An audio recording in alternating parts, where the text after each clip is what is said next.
आइए सुनते हैं दुर्गा सप्तशती का 10वां अध्याय। उससे पहले अगर आप हमारे यूट्यूब चैनल पद्मा ज्ञान गृह पर नए हैं तो चैनल को सब्सक्राइब करें तथा बेल आइकन दबाना ना भूलें ताकि ऐसे ही वीडियोज़ के लेटेस्ट अपडेट आप तक सबसे पहले पहुंचे। और अगर आपने 9 अध्यायों को अब तक नहीं सुना है तो मैंने डिस्क्रिप्शन बॉक्स में लिंक दिया हुआ है, वहां आप जाकर इस कथा को अवश्य सुनें। महर्षि मेधा आगे कहते हैं, हे राजन, अपने प्यारे भाई को मरा हुआ देख तथा सेना को विदीर्ण हुआ देखकर अत्यंत क्रोध में भरकर दैत्यराज शुंभ कहने लगा, दुष्ट दुर्गे, तू अहंकार से भरी हुई है क्योंकि तू दूसरों के बल पर लड़ रही है। देवी ने कहा, हे दुष्ट दानव, देख मैं तो अकेली ही हूँ, इस संसार में मेरे सिवा दूसरा कौन है? यह सब मेरी शक्तियाँ हैं। देख, यह सब की सब मुझ में प्रविष्ट हो रही हैं। इसके पश्चात ब्राह्मणी आदि सब देवियाँ माँ के शरीर में विलीन हो जाती हैं और माँ अंबिका अकेली रह गईं। तब माता ने कहा, मैं अपनी ऐश्वर्य शक्ति से अनेक रूपों में यहाँ उपस्थित हुई थी, उन सब रूपों को मैंने समेट लिया है, अब अकेली ही यहाँ उपस्थित हूँ, तुम भी यहीं ठहरो। महर्षि मेघा कहते हैं, तब देवताओं तथा राक्षसों को देखते देखते देवी तथा शुंभ में भयंकर घमासान युद्ध होने लगा। अंबिका ने हजारों अस्त्र शस्त्र छोड़े, उधर दैत्यराज भी अत्यंत भयंकर अस्त्रों का प्रहार कर रहा था। देवी के छोड़े हुए सैकड़ों अस्त्रों को दैत्य ने अपने अस्त्रों द्वारा नष्ट कर डाला था। इसी प्रकार शुंभ ने जो अस्त्र छोड़े थे उसको माता ने अपने भयंकर अस्त्रों के साथ नष्ट कर डाला था।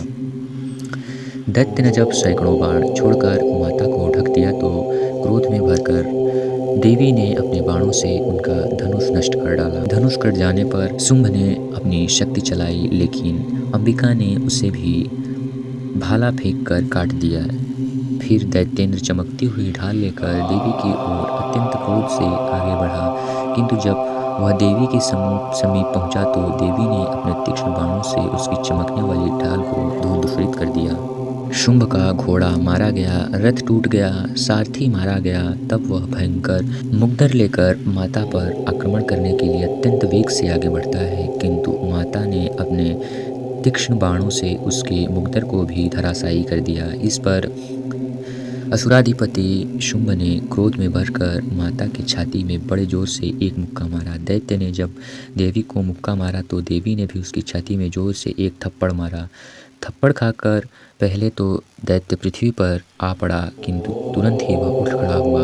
फिर वह देवी को पकड़कर आकाश की ओर उछला और वहां जाकर दोनों में अत्यंत भयंकर युद्ध होने लगा। वह युद्ध ऋषियों और देवताओं को आश्चर्य करने वाला था। अंबिका आकाश में दैत्य के साथ बहुत देर तक युद्ध करती रही। फिर माता ने उसे आकाश में घुमाकर पृथ्वी पर गिरा दिया। दुष्टात्मा दैत्य पुनः उठकर देवी को मारने के लिए आगे बढ़ता है। तब उसको अपनी ओर आता देखकर माता ने उसके छाती विदीर्ण करके उसको पृथ्वी पर पटक दिया। माता के त्रिशूल से घायल होने पर उस दैत्य के प्राण पखेरु उड़ गए और उसके मरने पर समुद्र, द्वीप, पर्वत और पृथ्वी सब कांपने लग गए। तदंतर उस पापात्मा के मरने से संपूर्ण संसार प्रसन्न व सुखी हो गया। आकाश निर्मल और स्वच्छ हो गया। पहले जो उत्पात सूचक मेघ और अलकापाक होते थे वह सब शांत हो गए।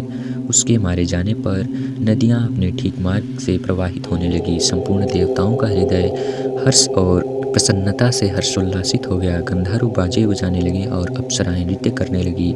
पवित्र हवाएं बहने लगी। सूर्य की कांति स्वच्छ और निर्मल हो गई। यज्ञशालाओं की बुझी हुई अग्नि अपने आप प्रज्वलित हो उठी तथा चारों दिशाओं में कांति और शांति फैलने लगी।